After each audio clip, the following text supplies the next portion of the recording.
I have three great passions in life. First of all, my wife, Sally, down here. Also cycling and also languages. I have a sort of separate career in languages. And I gave a talk here about 2 years ago on languages. So it's my second visit. So I'm really happy that you've invited me back. So a bit about myself. I'd had to spend a year in Germany when I was a student, and I came back and was kicking my heels, waiting for university to open up again. And I saw an advert in a shop window, bike £6, and I thought that would be a laugh. Bought it, didn't get off it for a week, apart from seeing the bodily functions. I just fell in love with cycling, pedaled everywhere. And then I went into a bookshop, read a book, picked up a book by Richard Ballantyne, took it to a cafe, read it non-stop, completely converted to cycling. It's been my life, that and languages, and my wife, ever since. So went to York on day trips, saw all the bikes there and thought, that's where I'm going to live. That's my place. So went to York, took up a teaching job at Joseph Rowntree School, liked being in York, wrote some reasonably successful language textbooks. And after 4 years of teaching, and then left to become a journalist and writer, because I thought that would be fun. It was bloody hard. But we survived, had great support, and that was wonderful. Now, so I left teaching to become a writer. It wasn't easy. I got a job at Priory Street Community Centre as a development worker. This was many years ago, and set up the York Oral History Project, which is still going. I just thought you'd like to know a bit about my life before I start. Tell me if it's boring. And became a jobbing journalist and wrote some books on cycling and did all that journalism. And that's what I did in life mostly. Founded Bike Culture magazine, which we published in English and German and an American edition. And there's some examples here of Bike Culture. Loads along, just for you to take, if only for the covers, because they're great. So help yourself later. And we published an encyclopedia yearbook. I don't think I brought any of those. Yes, they're free as well, no charge, just to help yourself. I've got loads of them. So the publishing concept was too ambitious, it was very tough, and we were preaching to the converted. So we decided that we would set up a social enterprise that did bike tryout roadshows to get people physically on bikes in very well-controlled situations, so they felt relaxed and happy in a nice ambiance. And that worked pretty well. And we got up to, in Bike Week, we'd have 5 units on the road, 5 bike tryout units on the road. And that was fun. Now, our son Joseph was born 1988. He's now 36. He has Downs and autism and OCD. And before that, we'd started fostering children with difficulties, with additional needs. That's the phrase these days. And we wanted to cycle with 5 children, 3 of them with additional needs. And 2 of them fostered, and they're still part of our family, which is great because they've grown up, they're in their late 40s, and they help us look after Joseph, which is fantastic. So at the time, we weren't impressed by the quality, the affordability, the aesthetics of bikes for people with disabilities. And the choice was terrible. So we thought we'd do something about it. We had a social enterprise, and we began transitioning from bike tryout roadshows to the general public to cycling for people with disabilities. And we started refurbishing specialized bikes, bringing them in from Holland and so on. And that seemed to work pretty well. Of course, it got hammered by Brexit because we had to, if you're getting second-hand bikes from Holland, you have to get them out of the country, you've got to have a commercial invoice. We were buying from individual households. We devolved all the bike tryout roadshow stuff into a separate charity called Everybody's Cycling. So you've got Get Cycling as a community interest company. That's the name of our main organization. Then Everybody's Cycling has been devolved. It was devolved 5 years ago as a community benefit society with 52 community shareholders. We share an office, we support each other, but the two organizations are legally and otherwise completely separate. At the moment, they have lots of things to do, doing audits of cycling around West Yorkshire.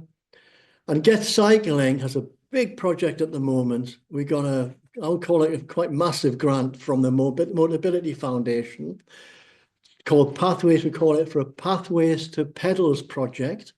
And that is to discover, to introduce new ways for people on low incomes to access these expensive, inclusive bikes. So we do that through loans and through rental and leasing, and any way we can get them onto bikes. And some of them prefer just to come to our cycling sessions rather than own their own bike, because if you are living in an upstairs flat or a terraced house, there's nowhere to store a massive side-by-side companion cycle or a wheelchair tandem.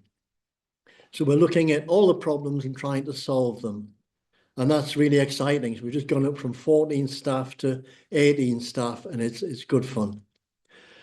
And by the way, part of what we do, a small part, a tenth of what we do, is our local bike shop in Hospital Fields Road, Get Cycling. So if you want your bike repaired, come to us, and all the profits go to our disability work. So as you probably know, Cycle Heaven opened up almost opposite to us, which was our bad luck because they're one of the very best bike shops in the country. But we're a national organisation, so that cushioned the blow. So we're embarking on new initiatives, especially for older people, because there's 20 million people in that age group who aren't yet self-defining as disabled, but who need help. They need support. They need to know where to buy an easy step over frame bike, and maybe transition to tricycles, but don't see themselves as disabled. And they're the people that we hope to help by just expanding the spectrum from disability to disability plus older age. And electric bikes, of course, come into that. So some achievements, but also lots of mistakes and difficult times: austerity, Brexit, very little grant aid. I mean, 2% of our income has been from grants until this massive one just recently. But we survived, and it's looking very positive. Myself, I'm semi-retired from Get Cycling. There's very competent people in place. For the last 3 years, I've been writing this book called Cycle Magic, and it's about everything that has amused me and delighted me and challenged me and inspired me over my years in cycling. So history, different countries, different cultures, sport, amazing people, art, cycling and photography, cycling and literature, trends, and at the end of it all, there's a manifesto for a better world. Couldn't get it all published in time for this evening. Sorry about that. I'll show you some bits of it, some images from it anyway in just a moment. It's a big one, 384 pages, 1,200 illustrations, which means a lot of chasing rights and getting high-res versions of pictures and begging people not to charge us for using their pictures. Lots of research, and it was good because I could use my languages to see what's happening in other countries and include it. So it's probably my last book, and we're self-publishing it, so because we published before, so we thought, what the hell, we'll do it ourselves. Now, let's sort of switch the tone of what I'm saying and talk about bicycle rather than just about me. It gives so much and it takes so little. It says there, the magic of the minimal.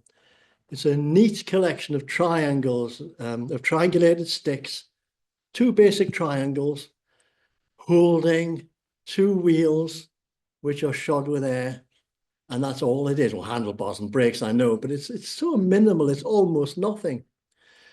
I think it's one of the finest examples of engineering design built around the human body, so minimal, yet so practical. So what else is it? Well, it's life enhancing, it's healthy, harmless, it's light on the planet. To ride a bike is to keep your mind and your body in a happy place. And we do that by having fun as we make that journey. And that bicycle without you is totally useless. So you and your bicycle depend on each other. It's a true form of independent private transport. Not sure what Margaret Thatcher would have made of it. We travel freely, quickly, anytime, door to door. We access routes close to motor traffic. We have easy parking. It brings us closer to the life of our neighborhoods. We can stop anytime and chat to people in our community as we transit through. But we don't transit through without thinking, we engage. Me and Joseph on our tandem trike, we can stop and talk to people. They talk to him, and it's so easy to make contact with people when you're on your bike. Now, some of us, perhaps inevitably, have turned inwards towards the private pleasures or a comfortable home with lovely furniture and a television to watch, and that's sort of paradise for many people. Others do similar in their cars. They sit in the luxury of their car with the radio on, and it feels great. But cyclists, many cyclists drive a car.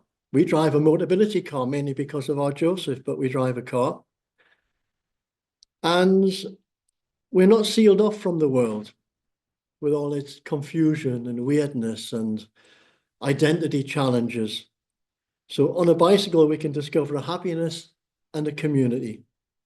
So if bikes are so good, why are they not fundamental to human activity in what you might call developed countries? Perhaps they're too cheap, too simple, too universal. Perhaps they're too harmless, too status ambivalent. Is that a good word? Status ambivalent with a hyphen in between? For their own good. Perhaps it's because bikes require us to make our bodies do something useful when we spent over a century taking the physical out of everyday activities. So the powerful logic of cycling presents a challenge to many aspects of Western culture.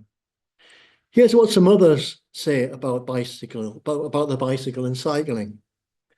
Steven Pinker, the author and intellectual, he includes the bicycle as one of the 7 wonders of the world. For example, we asked the bicycle to take forces equivalent to 10 times its own weight. Cycle designer Alex Moulton pointed out that our fuel is non-fossil, pleasant to consume, and easily renewable. Maria Lowe, an American academic, tells us that a cyclist can ride 3.5 miles on the calories found in an ear of corn. And every hour you spend cycling comes back to you 3 times over in extended life expectancy.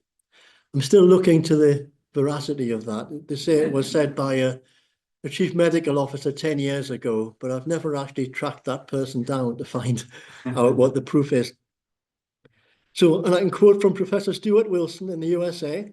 This is a quote. If we compare cycling to walking, we find that our energy consumption for a given distance is reduced to about a fifth, 0.15 calorie per gram per kilometer. In fact, on a bicycle, you improve your efficiency rating to number 1 amongst moving creatures and machines. We can almost say, it's me speaking now, we can almost say that the bicycle is the perfect machine. Well, maybe almost the perfect machine.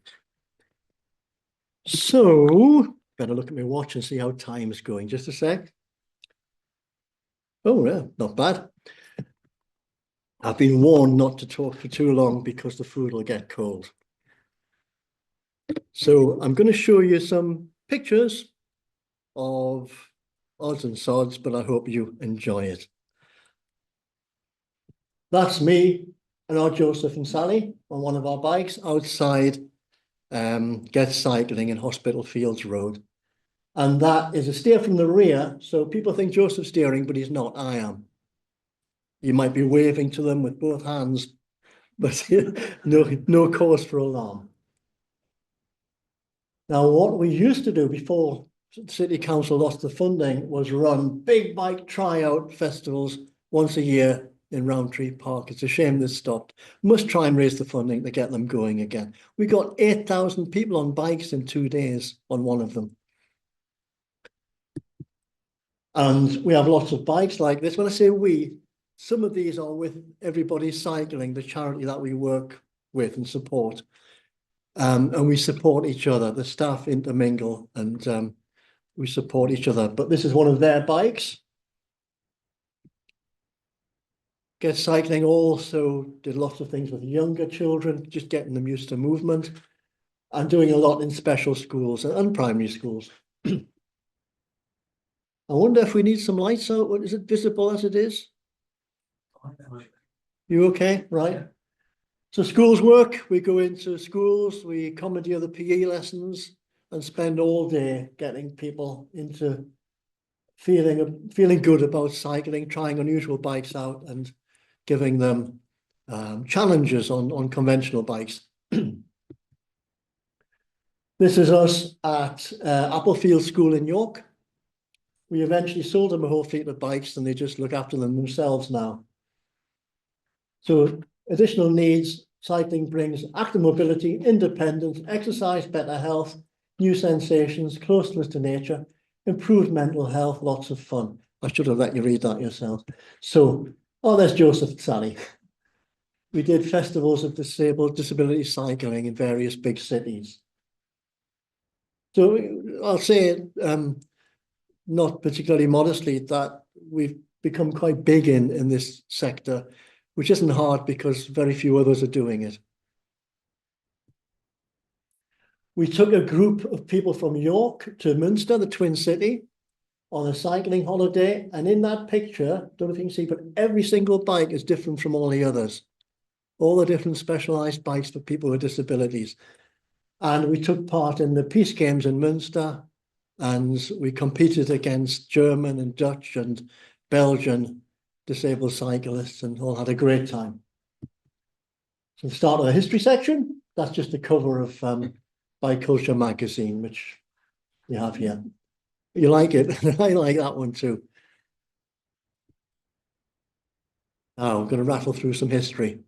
The running machine, 1815 roundabout, made of wood, carts, horse and cart technology, invented by the Baron von Drees, who worked as a forester in central Germany, and a completely unindustrialized area. And he came up with a concept which is amazing. I mean, to imagine that you could steer something and make it, and then learn the balance in reaction to that steering, gives you a bicycle. He hadn't thought, obviously, of pedals and a chain, but it's astonishing that he thought of that in such a far-off part of Europe. And they invented pedals, and the pedals were in the front wheel. And these, what you might call velocipedes. In 1860s in France, it was the big craze. Metal is used, metal frame, metal wheels. And this was a bit of voyeurism. It was any opportunity to show some ladies' legs. So that's the big invention there. Long after, so century and a half after von Drees and his invention of the hobby horse. And every time you turn that wheel, you go along the road the same distance as the circumference of the wheel. So make the wheel bigger. Hence what we call the penny farthing. At the time, they called it just the bicycle. It's what there was, the bicycle. And it was quite dangerous. You put your foot on a step at the back, on the frame, little step, run along till you get some speed up, put your foot on the step and propel yourself up and into the saddle and try and catch those wheels, because there's no free wheel, the wheels are spinning as fast as you can before you lose momentum and fall off. I propelled myself a bit too forcibly, didn't stop at the top, went right over the top, broke my wrist, which is not good news when you're a rider, but anyway, we had to put up with that, didn't we? So these were, it shows children here, but in general, the bicycle clubs were for younger men, noisy, from fairly wealthy middle-class backgrounds, and they go out in club runs, leaving the towns and cities for the countryside each Sunday. and going to a pub and singing their songs, and generally disliked by country people because they scared the animals and ran over the chickens and so on. So wealthier people went for tricycles. They were safer to sit on, you didn't fall off. But you had 3 tracks instead of 2. So you were exposed to the unevennesses of the road. But if you took a corner too quick and you toppled over on that, it was a serious business because the whole thing would cartwheel and you'd be within it. And tricycles were often lower, a lot of upper class people rode tricycles. But generally, it was people with money who could afford the storage, could afford the thing in the first place. They cost about 5 times more than a bicycle. Cycling did a lot for women. It brought them great progress in emancipation. It increased the marriage distance, how far people traveled to find someone to get married to. So where they used to walk to the nearest village 5 miles away, they could now cycle to the nearest village or town 20, 30, 40 miles away.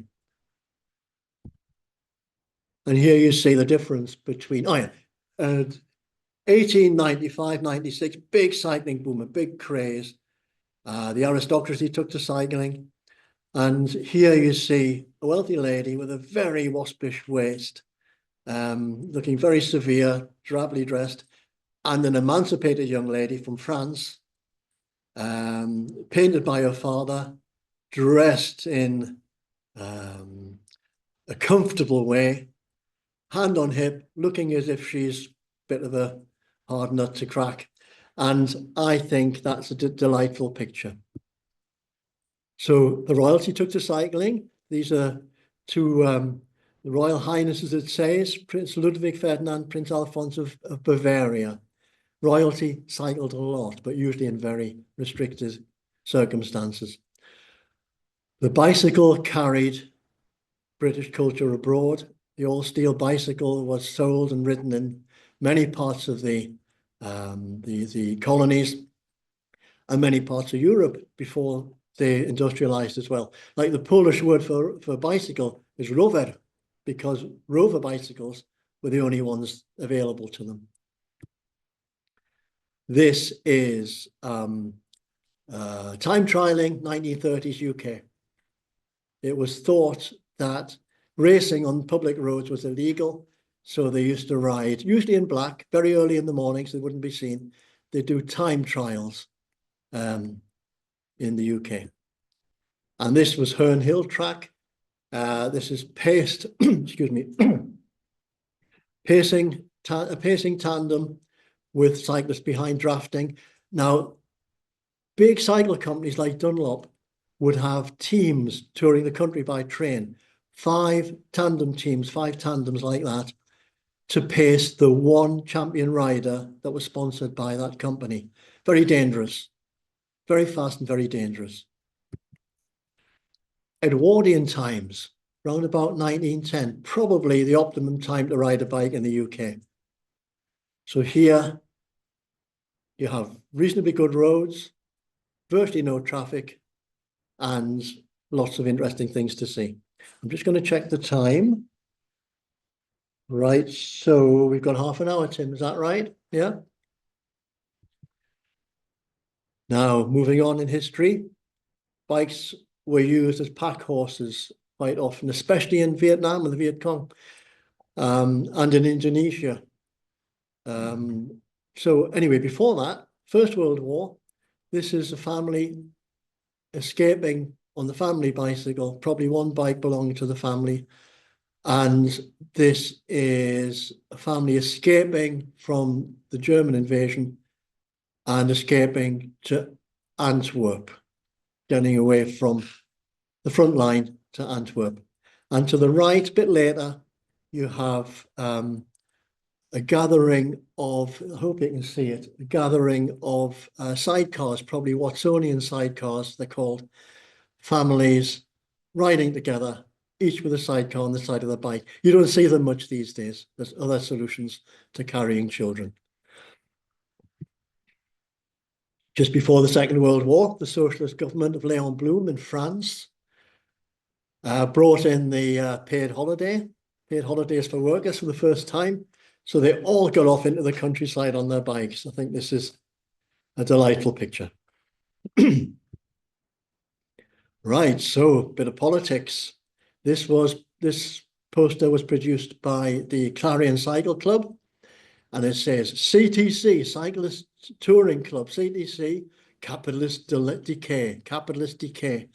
Clarion Cycling Club, down the A1, to socialism, prosperity, goodwill and happiness, struggle for power, and stolen gold is being removed by, well, what does that represent? The rich people of the country, and it says cyclists subs on that little bag there. I've just noticed that for the first time. So the rich are escaping with cyclist money because they control the Cyclist Touring Club. Bit of an exaggeration. 1950s, the advertisers and publishers were coming up with a bucolic portrayal of cycling idyll. In the 1950s, this is one such perfection in a picture. I'd love to be that person cycling that bike with no cars in sight. And bang up to date, the age today of persuasion and protest. This is the end of a massive critical mass ride in Hungary. Now, moving on to art. So that was a cover of one of our books without the title of the book on it. So a take on Van Gogh. This is scurrilous. I mean, it's really rude. This is the Prince Regent, and his lady friend was called Lady Hertford. And the bicycle, he didn't own a hobby. It's just the fantasy here of the illustrator. But I don't know, the equivalent of that these days wouldn't be allowed. Such was the state of the caricature industry. Cruikshank was one of them, and I've forgotten the other one. But this one, I don't know who did that one. 1819, this illustration.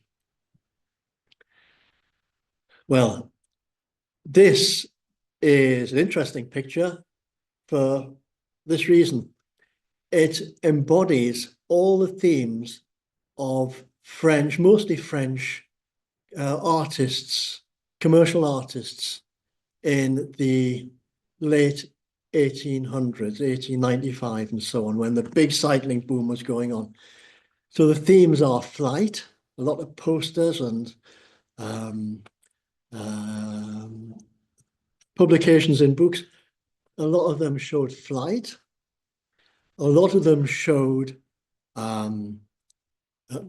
sex, nakedness, and also speed. She's speeding through the air. And the flowing hair, and it's usually that color, that reddish ginger hair that you see. So there's a type of picture that was common, and this embodies them all. So you see the wings of Mercury, I think it is on the pedals, for example. In the Bois de Boulogne in France, in Paris, I wouldn't say just the wealthy used to meet. They could afford bicycles, so they could go to the Bois de Boulogne and ride the bicycles. And the young men of Paris used to earn money pushing the ladies up the hill to the Bois de Boulogne, because a lot of bikes didn't have gears at the time. But in the Bois de Boulogne, the atmosphere was egalitarian. So you'd have people of wealth riding alongside people of more lonely status and lowly status in life who'd probably rented a bike from the chalet here. But it was all action, and it contrasted greatly with the stiffness of what was going on in the UK. The way the aristocratic families used to have their bikes carried by carriage to Hyde Park. They'd ride around for a bit and then have the footman put the bike back in the carriage or back of the carriage to get it home. And then the footman had to clean the bike, of course. Moving on to the 1960s, Italy, no, 1960s, mid-40s, just after the war, the Domenica del Corriere. This supplement to a major newspaper was often always about cycling, and the front cover was generally about cycling. And here you've got real portrayals of real cycling, Italian cycling heroes. And in fact, in this case, the person nearest is Antiquille of France, a France cyclist. So this was the editor's prediction of who'd be winning the Giro d'Italia. 1960s, a group of what you might call water carriers. The domestique have stopped to tank up on water, looks like the south of France, and they are also taking on water for the rider who they support. That's why they're called the water carriers. So the main competitors, the leaders of the peloton, say, don't have to stop themselves to pick up water. And now we talk about persuasion, protest and persuasion. This is Mona Caron.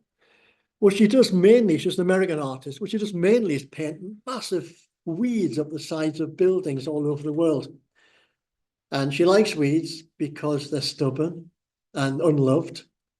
And so she also is a cyclist, and this is something it's not painted, she just sort of illustrated drawing.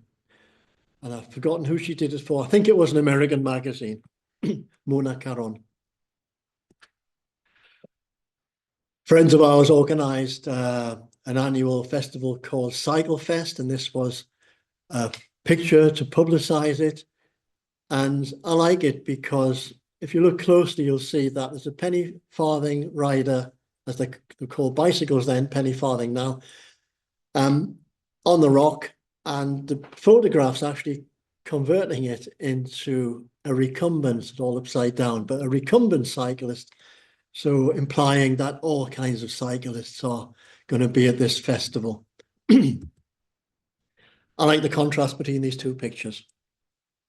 The one on the left, if you can see it, is in industrial China, 1970s. And what makes the picture is the cigarette in the fella's mouth. I don't know if you can see it.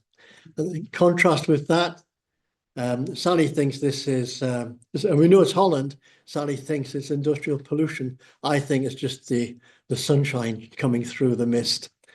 So that shows our different attitudes to life. No, it doesn't. We went to Coldstream for 4 years and ran our magazine from there. And this is the whole staff at the time going for a bike ride because the weather was so good. And that's me in the right-hand column in the middle. And to my right is Dan Joyce, who I gave his first job to as editor of our magazine. And he's been cycling editor of magazines for years, and he's now a well-established editor of the Cyclist Touring Club magazine, now called Cycling UK, and doing a great job, better than I ever did. I like the dynamism of this picture. It's jousting by bicycle in Portland, USA, at one of their cycling festivals. I like this picture. I don't know why. She's just so serene, self-contained.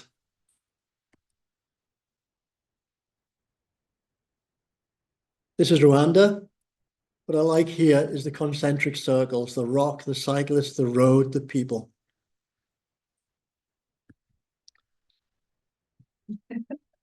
What are they called? Eggheads, that's it, eggheads. This was the Land's End of John O'Groats bike ride, big, huge bike ride supported by lots of people, including theatre groups. And this is one of them, stopping cyclists and trying out their bikes and so on. Holland, a famous picture from the Netherlands. This is Indonesia. It's a weird festival they have. They put bicycles at the, and other nice things at the top of enormous poles, and then they grease the poles. And then teams of young men usually have to climb up the poles and claim the bicycle. This is a terrible picture in several ways. It looks like it was taken from a rear view helmet camera. But those dogs, especially the red eyes, that's not Photoshop, those are the dog's eyes.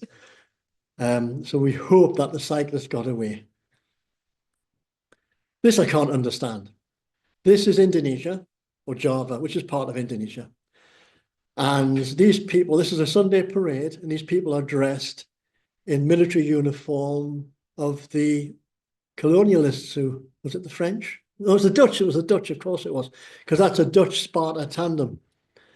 And I don't know why, because, you know, colonialism is not supposed to be great, but there we are. There is a closed road Sunday in many South American cities. Closed to cars, thousands of cyclists ride every Sunday in huge numbers for 4 or 5 hours. And this family is taking part, and they've built their own bike, or they've adapted 2 tandems and put an extension on the end. This is Afua in Brazil. It's right on the Amazon, the mouth of the Amazon, and it is bikes only. They've banished motor vehicles, mainly because most of the town is on stilts, and the boardwalks don't take the weight of motor vehicles. And they didn't get a road. They didn't build a road to Afua, so the only way there is down the Amazon. They say that where Amazon towns got a road to the town at the coast, it destroyed the community. It's caused all kinds of problems to have the motor traffic arrive. A tea seller in India, and I've got minutes left. This gentleman here, I don't know about the lady, but he is an activist in, oh, I've forgotten the name of the place. It's a Finnish city. This is about Finland. And this gentleman has set up an organization of cities who have to cope with snow and ice during winter. So it's in the organization of winter cycling cities. And this is a picture from the Finnish city, whose name I've forgotten. And this, in contrast, is the Burning Man Festival in the Nevada desert. And I've forgotten how many. I won't risk saying how many go there. It's well above 10,000 people each year. Middle of nowhere, lots of artistic stuff and weird Mad Max vehicles. And they're supposed to take everything and leave the desert pristine afterwards, but they don't. The organizers spend months clearing up. Black and white pictures I like. These are Danish ladies on the beach. Dutch royal family out for a bike ride. I like the dog. I like the 2 Secret Service people in the background on bikes. I like this one because these 3 people are doing completely different things. You've got the sentry on guard. This is the entrance to Het Loo, the royal palace in the Netherlands. It's Princess Beatrice's birthday, so the gentleman's delivering the cakes on a bike, and the postman's delivering all the presents. I think that's so nice. Very homely. And this is at Burning Man again. These pedal-powered eyes go around at night looking at you. Vision of the Future by one of our illustrators. This is a town in Denmark. This here is to remind me to tell you about the 15-minute city movement, arranging things so that everything that you would want, need, in leisure and work, what have you, is within 15 minutes of where you live. And this is a kind of cycling center in Graz in Austria. And I think there's a big task ahead of us that gets cycling and everybody's cycling, because this is great. It's good. There's many different things. If you look at the fact that you've got bike shops in the UK and in most countries, excuse me, who are limited, they can't handle big bikes. They can't handle anything apart from selling you a bike. They don't have time. Trade isn't always great. So they can't do much bike promotion. At the other extreme, you've got local authorities, often with fairly big budgets, but hardly any staff to spend the money. And they don't invest sensibly or consequentially.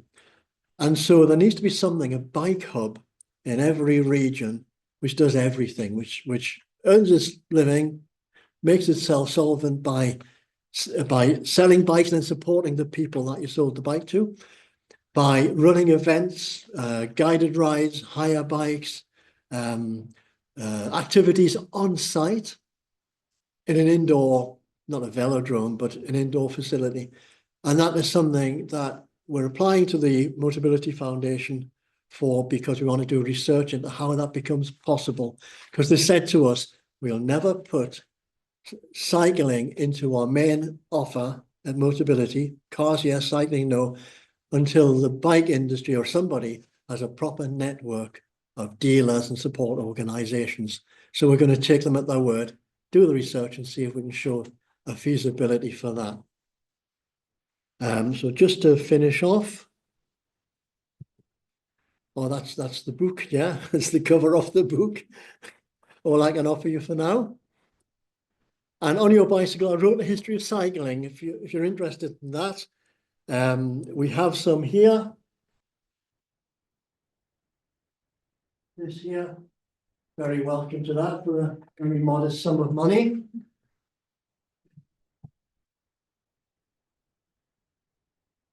Well, that's the end of that. So if I could just say as well, just quickly go through this. Wonderful publication by Cycle Heaven. Take one away with you. Ways to Transform York. We publish these cycling guides, no ads in them. If you're still practicing as doctors, give them out to your patients. So take as many as you want, sharing them out. But there's a big pile of them here. For beginner cyclists, all the beginner cyclists needs to know. Take your bike culture guides if you want. Take copies of these encyclopedias. Got far too many left over, so that'd be great if you could take them off me. And that, I think, is everything. Thank you for listening. That's some questions again. Yeah, we've got 10 minutes for questions. Yes. Can I ask you a question, Jim? What is your favourite bike you've ever had? The best bike you've ever had that you would remember? It is called the Peterson bike. Yeah. And it is not like any other bike that you might have come across. Now I'm committed to describing it. It's really hard. It's a kind of lattice work of thin tubes, and it's got a hammock saddle which swings slightly as you pedal. Very, very comfortable. And I bought it from a friend of mine who lost a leg, was running through a train with his cleats on, and that caused him to slip, and he fell under the wheel of the train, lost a leg. And so he wanted to keep, there was a doctor on the train. The doctor came out and saved his life. But anyway, that doesn't matter. It does matter. You know what I mean? It's not relevant to what I'm saying. I'm going down a rabbit hole there. Because he lost a leg, he needed to find a comfortable saddle. And so he rediscovered this invention from the 1890s, 1910s, the Peterson bike, and it's fantastic. I had it for about 2 years and enjoyed it. And one day I'll be able to afford another one. Thought you were going to say your £6 bike in Leeds. Oh, yes. That was a smashing bike. Freehand, what would you do with a Steve York? Change. I don't, because I've always worked at a sort of national level and international, I haven't paid too much attention to what actually happens in York. I'm a member of the cycle campaign, and I couldn't do better than refer you to this, which has got 42 amazing ideas for changing things in York. I personally think that driver education is important. And I've noticed as well that since the government brought in the 1.5 metre overtaking distance, so much better. Must write to the papers and congratulate most motorists in York about that. But really what York needs is a hub, which is of the kind I've described. Might be set up if I can persuade them at the university where they've got an underused cycle track and an underused velodrome. It needs a building with a room, a classroom, and changing rooms. So that's what I'd do. I'd finally answer your question. I would set up a hub which supports everybody in York to cycle, lending them bikes, doing mobile bike tryout roadshows around York from that hub, and making that the centre of excellence for York. Do you get involved with Active England, which is based in York, isn't it? It is, yes, not at all. And we're just about to, because we're going for this big research grant from Motability. We need their support. Yeah. They're going to give you any support. I've never approached them. They are, like me, members of EPIC, the expert group on disability cycling. And so I know them because I do Zooms with them, but never approached them because I felt I wasn't ready with a big idea for them, but I will do. Yes. It looks as if there was a big missed opportunity before the car population developed in the way it has, like rabbits. Yeah.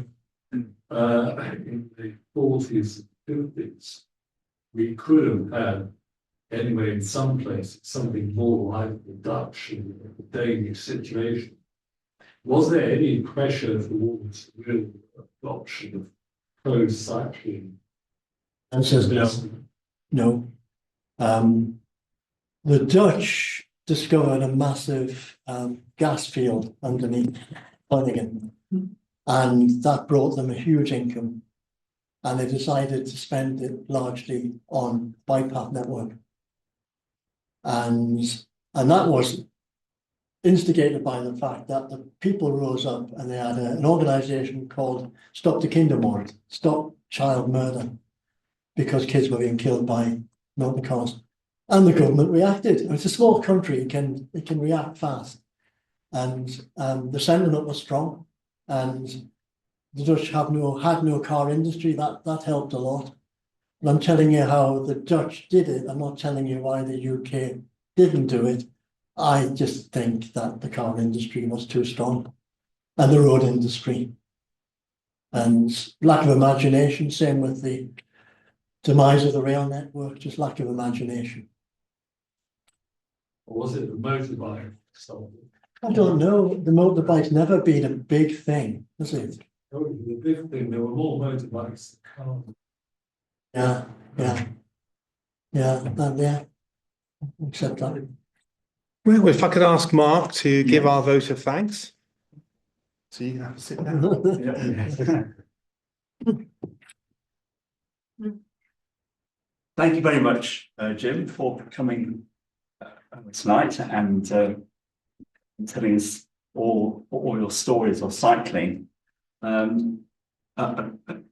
Just to say that Jim and I go back a long way, actually, in the sense that I used to pop around and try out various bicycles. In fact, I even bought some bicycles from you on a few occasions. I did, which are still going in one form or another.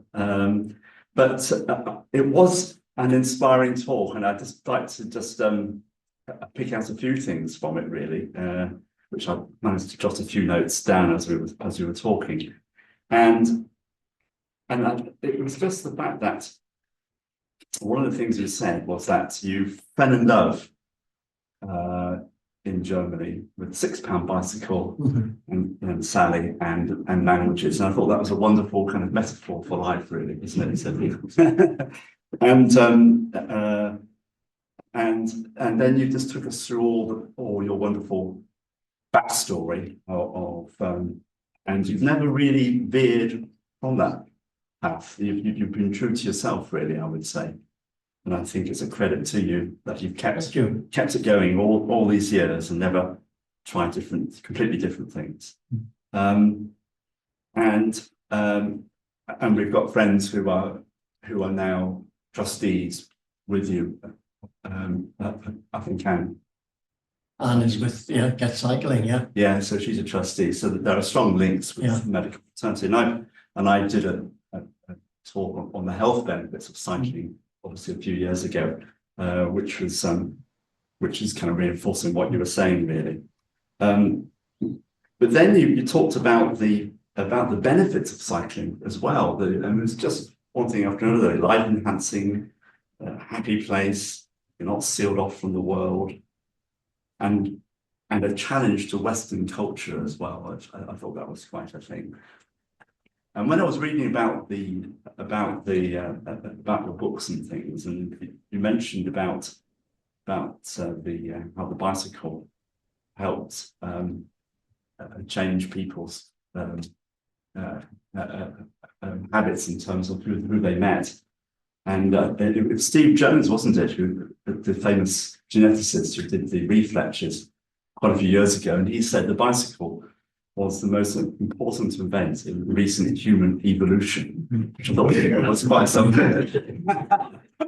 And it worked for my grandparents, actually. They met each other on a bicycle. So one was from Lincolnshire, and one was from Southport, and they met in Leeds. So that was quite something. And otherwise they would never have met. And I loved your picture of all those cycling rallies, the one in America, and then you contrasted it with stuffy Brits. But I was in Richmond Park last week, which on a Sunday, I don't know if you've ever been there on a Sunday, gets completely taken over by cyclists. And they just spend the whole time cycling around Richmond Park, which is about 11 miles, continuously. And I think that some of them do it about 20 times. It's a real cycling fest. And then they spill out onto the public transport and take their so it's the kind of Victorian, it's a modern day equivalent of the Victorians when they had their bicycles taken home for them. I think nowadays it's done by public transport.